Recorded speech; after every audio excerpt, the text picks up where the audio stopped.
చెప్పు, ఏం చేస్తారు చెప్పు, చెప్పాలి అన్నట్టు.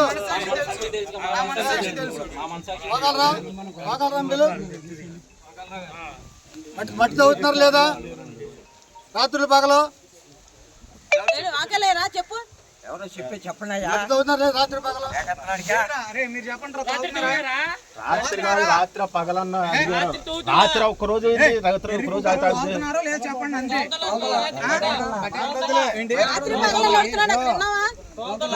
పంచాయతీ వద్దండి. ఎస్ఐ గారు మేము రిపోర్ట్ పెట్టాం, ఎవరెవరు తోలుతున్నారు వాళ్ళ మీద మీరు యాక్షన్ తీసుకోండి. వీళ్ళు ఏంటంటే వాళ్ళకి అన్ని తెలిసి మాట్లాడుతున్నప్పుడు మనం మాట్లాడతాం, నిజంగా తప్పు చేయండి. వాళ్ళకి ఏం తెలియకుండా మాట్లాడుతున్నారు అనుకోండి, మనం సమాధానం చెప్పచ్చు. వాళ్ళకి అన్నీ తెలుసు, అది ఏం జరుగుతుందో, ఎవరు తోలుతున్నారో, ఎక్కడ అమ్ముతున్నారో, ఎవరెవరికి వాటాలు ఇస్తున్నారో అవన్నీ అందరికి తెలుసు. సరే అవునా, మా వాటా ఇవ్వట్లేదని నేను వచ్చి వాటా అడిగా కదా, నువ్వు నా వాటా ఇస్తే నేను తీసుకునేవాడిని. నాకేం లేదుగా, నాకు అదే వ్యాపారం కదా లెగిస్తే, అదంతా అదే వ్యాపారం. మరి మాట్లాడకూడదు, తప్పు చేసి మాట్లాడకూడదుగా. ఏమవుతుంది ఎవరిగా, మాగానే అంతే మీగానే అంతే.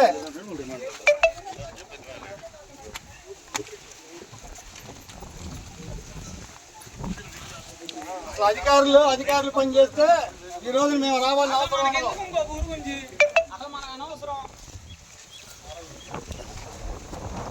అధికారులు మీకు కనబడుతుంది, రోడ్డు ఏమన్నా మట్టి వెళ్తున్నప్పుడు ఆపితే ఈ రోజు మేము రావాలని అవసరం లేదు. ఊళ్ళో కాదు, ఎక్కడో స్పాట్ తెలియాలి, స్పాట్ లో పట్టుకోవాలి.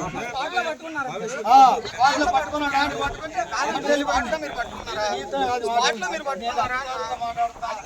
సమాధానం చెప్పాలని అవసరం లేదు. చెప్పాలని అవసరం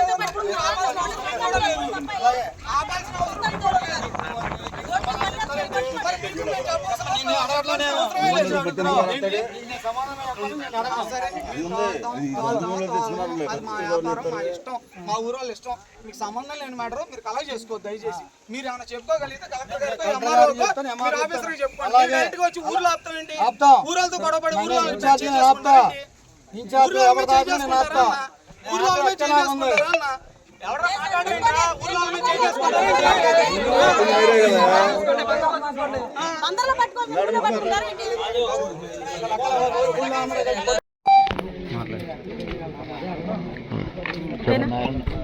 ఇది ఎక్కడ అన్యాయం అండి. ఇది మాకు ఇంటి దగ్గర పెట్టిన బండి తీసుకెళ్లిపోయి మట్టి తోలారని పట్టుకుంటున్నారు కదా, మరి పక్క ఊర్లు తోలుతున్నారు. ఏం చేస్తున్నారు మీరు?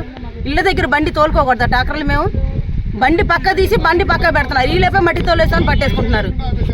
అంటే గోపెన్పాలెం అంటే అంత కనికరం లేకుండా చూస్తున్నారా? మా మీద కష్టపూరిత చర్య కాకపోతే ఇది ఏమనుకోవాలి? మేము ఏం చేసాం చెప్పండి? మీకు ఏమన్నా ఇబ్బంది పెట్టాం? మేము ఏమన్నా మా ప్రజలను ఇబ్బంది పెట్టారా? అసలు ఎవరు అడ్డుకుంది? ఎవరు మిమ్మల్ని? అధికారులా? వీళ్ళే ఇప్పుడు వచ్చారు, ఆర్కే రామకృష్ణ గారు వచ్చి ఆపింది. బండి తీసి ఇంటి దగ్గర నుంచి బండి తీసి పక్కన పెడుతున్నారు. ఇంటి దగ్గర నుంచి బండి దొడ్లోంచి బండి తీసి పక్కన పెట్టుకుంటున్నారు. నాన్న ఎండ ఉందని పెట్టుకుంటున్నారు, అంతే వచ్చి పట్టేసుకున్నారు. ఆ బండిలో మట్టి ఉందని చెప్పి మట్టి దేనికి తోలుకొని ఇళ్ళో తోలుకుంటున్నారు. ఎవరికాళ్ళు అమ్ముకుంటే తోలలేదుగా. నువ్వు అందరు తోలినప్పుడు పట్టుకోండి, బజార్లో ఆపేసుకోండి, తప్పు మాదని మేమే చెప్తాం.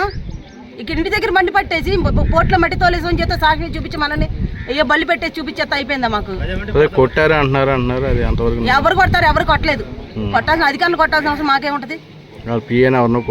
ఎవరు కొట్టలేదండి. వాళ్ళు కావాలని ఈయన కక్ష కట్టుకుని మా మీద వాళ్ళు తీర్చుకున్న పగేది. అంత అది ఆయనకే తెలియాలి. దేనికన్నది గోపెన్పాలెం ప్రజలు ఎదగకూడదు, మేము వచ్చి మాట్లాడకూడదు బయటకు. ఇవన్నీ కాదండి, సొంత భూమిలో మాకు పొలాలు సరిగా పండగ మెరకున్న భూముల్లో మేము ఒక ట్రక్కు 2 ట్రక్కులు మట్టి తీసుకుని మా ఇంటి ముందు ఏదైతే ఈ గొయ్యి ఉంటుందో ఆ గొయ్యి పూడ్చుకుంటాం, మట్టి తీసుకుంటాం. ఎవరన్నా సహజంగా తీసుకుంటారు. దాన్ని వ్యాపారం అన్న పేరు చెప్పి ఇతను భూతద్దంలో చూపిస్తున్నాడు. ఒకవేళ నిజంగా మేము వ్యాపారమే చేసే లెక్క అయితే అతని దగ్గర సరైన ఎవిడెన్స్లు ఉంటే మేము మట్టి తీసే పోర్ట్ ల్యాండ్స్లో మేము ఆయన ఏదైతే చెప్తున్నాడో ఆ పోర్ట్ ల్యాండ్స్లో డైరెక్ట్గా చాపమానండి. ఇంటి ముందున్న బళ్ళు ఆపుతామేంటి? ఒక ఎస్సీ వర్గానికి చెందిన పిఏని పట్టుకుని ఆయనతో కావాలని మా అందరి మీద 7-8 మంది మీద అన్యాయంగా కేసు పెట్టిస్తున్నాడు ఆయన. ఓన్లీ కేవలం కక్షే. కూటమిలో ఇలాంటిది ఎక్కడ జరగదా? కూటమిలో మంచి ప్రభుత్వం ఇది, మేమేం చేయాల్సిన అవసరం లేదు. అసలు ఎందుకు అలా చేస్తున్నాడు నాకు అర్థం కావట్లా. ఈయనకి ఏ రైట్ ఉంది? ఏదైనా ఉంటే నిజంగా మేము అన్యాయం చేసాం, కలెక్టర్కి ఇమ్మానండి, ఎంఆర్ఓ గారికి ఇమ్మానండి, లేకపోతే జేసీ గారికి ఇమ్మానండి, వాళ్ళు తీసుకుంటారు మా మీద యాక్షన్. డైరెక్ట్గా ఇంట్లో వచ్చేసిన బళ్ళు అడ్డంగా కూర్చుని మేము బళ్ళు ఆపేస్తాం, మిమ్మల్ని కొట్టేస్తాం, మేమే కేసులు అంటే వ్యక్తిగతంగా ఏమైనా ఉన్నాయా కక్ష సాధింపుల మీద? దాంట్లో భాగంగానే వస్తున్నారు. వ్యక్తిగతంగా కూడా మా ఇద్దరికి ఏం పెద్ద కక్షలు ఏం లేవండి. మరి ఆయన ఎందుకని వాళ్ళ ఈ మధ్యన పబ్లిసిటీ స్టంట్ కోసం ఏమనుకుంటున్నాం, మరి ఆర్కే గారు పెద్దగా మీడియాలో కనపడతలేదు కదా ఈ మధ్యన, దానికోసం ఏమన్నా పబ్లిసిటీ స్టంట్ కోసం టీడీపీ వాళ్ళని ఏదో బ్లేమ్ చేద్దామని చెప్పి కొల్లు రవీంద్ర గారి నాయకత్వాన్ని బ్యాట్ చేద్దామని చెప్పి ఏం లేదు. మేము 4 సార్లు సర్పంచ్గా చేసాం గోపన్పాలెంలో. మేము ఇలాంటి అన్యాయం చేస్తే మేము గెలవాల్సిన అవసరం ఉంది. వైసీపీ అంత ఇదిగా ఉన్నప్పుడు కూడా మా గ్రామంలో 34 ఓట్లు వైసీపీకి పండి మేము గెలిచాం, అధికారంలో ఉన్నాం. మేము అన్యాయాలు చేసేసి అక్రమాలు చేస్తే ఉంది. ఇప్పుడు ఊరినే పోలీసుని అడ్డం పెట్టుకుని ఆర్కే గారు ఒక ఇన్ఛార్జ్ అని చెప్పేసి మా మీద కక్ష పెట్టేసి ఊరినే పబ్లిసిటీ స్టంట్ కోసం ఇది పెడతాం అనేది కరెక్ట్ కాదు. ఎవరికి వాటాలు ఇచ్చామంటాడు ఏంటి? ఆయనకి వాటా ఇవ్వలేదని పోనీ వాళ్ళు వచ్చింది దేనికి వచ్చాడు? మేము ఎవరికి వాటాలు ఇస్తాం చూసాడు ఆయన. ఊరినే టైం పాస్ మాటలు ఇవన్నీ కాసేపు పబ్లిసిటీ స్టంట్ కోసం. మేము తప్పకుండా దీని మీద యాక్షన్ తీసుకుంటాం, మాకు న్యాయం జరిగే వరకు మేము పోరాడతాం. ఈ ఆర్కే గారు ఏంటంటే టైం పాస్ మాటలు కొద్దిగా మానుకుంటే చాలా బాగుంటుంది. అంటే కూటమిలో భాగస్వామైనా కానీ మీ మీద ఎందుకు అంత ఇదిగా పట్టుబడతాం? మీకు తెలియదు కాదు కదండి, మొన్న మా ఊరు గ్రామస్తులకు ఎవరైతే ఇల్లు పాడేశారు, ఆర్కే గారు స్లాబ్ వేసుకోమన్నారు, పాడేశారు, మేము వాళ్ళ వెనకాల నిలబడ్డాం. దానివల్ల ఏదో ఆర్కే గారికి కొద్ది బ్యాడ్ నేమ్ వచ్చింది, ఆయన వల్ల కాలేదని. దానివల్ల ఏదో రివెంజ్ తీర్చుకుంటాకు వచ్చాడు తప్పితే ఇది ఎంత మించి.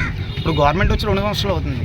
ఆయన చెప్పినట్టుగా మేము 500 ఎకరం 600 ఎకరం 1000 ఎకరం కొట్టాలంటే ఒక రోజులో 2 రోజుల్లో 3 రోజుల్లో కొట్టేది కాదు కదా, 5-6 సంవత్సరాలు పడుతుంది.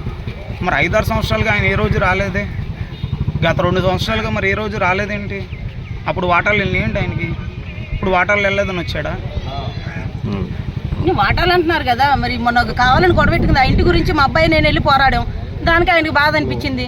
ఏ విధాన్ని ఇప్పుడు వీళ్ళని బయటికి లాగాలని చూశాడు ఆయన. ఇంటి ముందు తీసుకొచ్చి మనుషులు పెట్టించి రెచ్చిపోతారు కదా జనాలు, అట్లా తీసుకొచ్చి బయట గొడవ చేసి కేసులు పెట్టిద్దాం. సరే పెట్టండి చూద్దాం, రవీంద్ర గారికి చెప్పండి ఇవన్నీ, ఆయన చెప్తారు కదా న్యాయం. రవీంద్ర గారు మాకేం కేసులు కొత్త కాదండి, నాన్ గవర్నమెంట్లో 21 కేసు పెట్టించుకున్నాం. ఈయన పెడితే 23వ కేసు అవుద్దు, లేకపోతే 22వ కేసు అవుద్దు. దాని మీద ఏం మమ్మల్ని ఉరేరు కదా. ఆయన ఏం చేయాలనుకుంటే చేయండి, మా ఊరోళ్ళ ఎలా ఇబ్బంది పెట్టాలనుకుంటే పెట్టండి. అతను వన్ సైడ్ ఓటింగ్ ఉన్నదాన్ని పాడు చేసుకుంటున్నాడు అనవసరంగా. గోపన్పాలెం జనసేన టీడీపీ తప్పితే ఇంకోటి గెలవు. అలాంటిది ఆయన కేవలం ఇబ్బంది పెట్టి మమ్మల్ని అనవసరంగా బ్యాడ్ చేసి రేపు పంచాయతీ ఎలక్షన్లకి ఏదో రకంగా ఇదావ చేసుకోవాలని చెప్పి అంతమించి ఏమీ లేదు. ఇట్లా గొడవలు పెడితే పార్టీలో ఇదవుతుందిగా, దాని గురించి ఆయన ఏదో ఆలోచిస్తున్నాడు. ఇట్లా అయిపోతే ఏం జరుగుతుందో చూద్దామని. ఇప్పుడు వాళ్ళ అబ్బాయి చిన్నపిల్లలు చదువుకునే పిల్లలు కూడా ఇలాగే తవ్వుతున్నారు. మిగతా సార్లు మాకు తెలిసి ఇక్కడ ఒకసారి తవ్వుతున్నారు. ఎక్కడంటే శనికర గ్రహంలో ఒకటి తవ్వుతున్నారు. అక్కడ కూడా మేము రాత్రికి వెళ్తాం, అక్కడ కూడా మేము ఆపుతాం. వాళ్ళెవరో మీకు పేర్లు పెడతాం, వాళ్ళ మీద కూడా కేసులు పెడతాం. సిరివెల్లపాలెంలో మాకు ఐడియా లేదు, మా దృష్టికి రావాలి. వస్తే మాత్రం కంపల్సరీ వాళ్ళని కూడా అరెస్ట్ చేయాల్సిందే. మీ దృష్టికి వస్తే చెప్పండి. వాళ్ళు మట్టి కొనుక్కుని తోలుకుంటే మేము ఆపాం, వాళ్ళు వ్యాపారం చేసుకోమనండి. వాళ్ళు మట్టి కొనుక్కుని చట్టపరంగా పర్మిషన్ తీసుకోమనండి. పర్మిషన్ లేకుండా చేస్తే మాత్రం ఎవరినైనా ఆపాల్సిందే, చట్ట ప్రకారంగా వాళ్ళ మీద యాక్షన్ తీసుకోవాల్సిందే. అంటే ఇప్పుడు ఈ కూటమి అధికారంలోకి వచ్చిన తర్వాత దగ్గర 1.5 ఏళ్ల నుంచి అక్రమంగా మట్టి తరలింపు అనేది జరుగుతుంది అనేది జగమెరిగిన సత్యం అండి. చాలా చోట్ల చాలా గ్రామాల్లో ఇప్పుడు అంటే ఇంతకాలానికి అడ్డుకోవాలని ఎందుకు అనిపించింది? మా దృష్టికి రైతులు ఇవాళ తీసుకొచ్చారండి, అంతకుముందు వైసీపీని తీసుకొచ్చారు. నేను వెళ్ళి ఆపితే సునీల్ గారు వచ్చి ఆపేస్తున్నామని చెప్పారు ఎంఆర్ఓ గారు. మేము వెళ్ళిపోయాం. ఇక అది కూడా గోపాలపాలెంలో ఉన్న రైతులే తీసుకొచ్చారు. ఇవాళ కూడా గోపాలపాలెంలో ఉన్న రైతులే ఇవాళ మాకు చెప్పమట్టి మా పొలాలన్నీ నాశనం అయిపోతున్నాయండి, మీరేమో పట్టించుకోవట్లేదంటే ఎక్కడ ఏంటని చెప్తే వాళ్ళే తీసుకెళ్ళి చూపిస్తామంటే మేము వెళ్ళాం.